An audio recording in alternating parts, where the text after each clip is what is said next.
वाद काही नाही आहे. ते बोलत होते, मी म्हटलं लवकर सांग आम्हाला जायचं, आमचे फोन येऊन राहिले काय तर लवकर आठ. प्रफुल्ल पटेल मुंबईत असून देखील बैठकीला उपस्थित नव्हते. ते काही कारण असेल काहीतरी काय, परंतु ते आहेत ना. तुमच्यामध्ये आणि तटकरेमध्ये खडाजंगी झाली का अशी माहिती समोर ना येते? काही खडाजंगी वगैरे अजिबात झालेली नाही.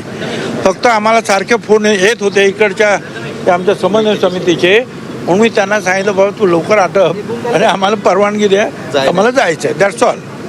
आता काय त्याला पण तुम्ही चर्चेला सुद्धा तुम्ही म्हणणार की भांडण झालं आणि तंटे झाले, ते काय चुकीचं आहे. पेल्यामधलं वादळ पेल्यामध्ये संपलेलं आहे.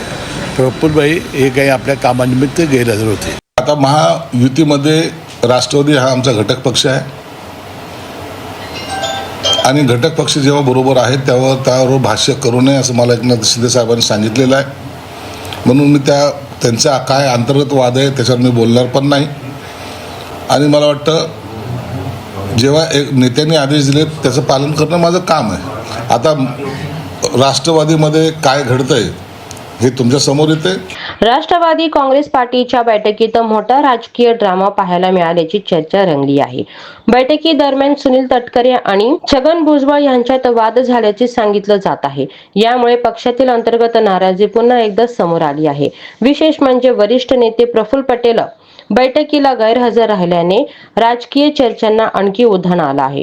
पक्षात नेमकं काय सुरू आहे? आगामी निवडणुकीच्या पार्श्वभूमीवर हे मतभेद वाढणार का, असे प्रश्न आता उपस्थित होत आहे.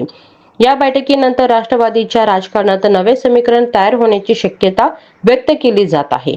तुमच्या मते राष्ट्रवादी पक्षात अंतर्गत नाराजी वाढतोय का? कमेंटमध्ये मत नक्की सांगा.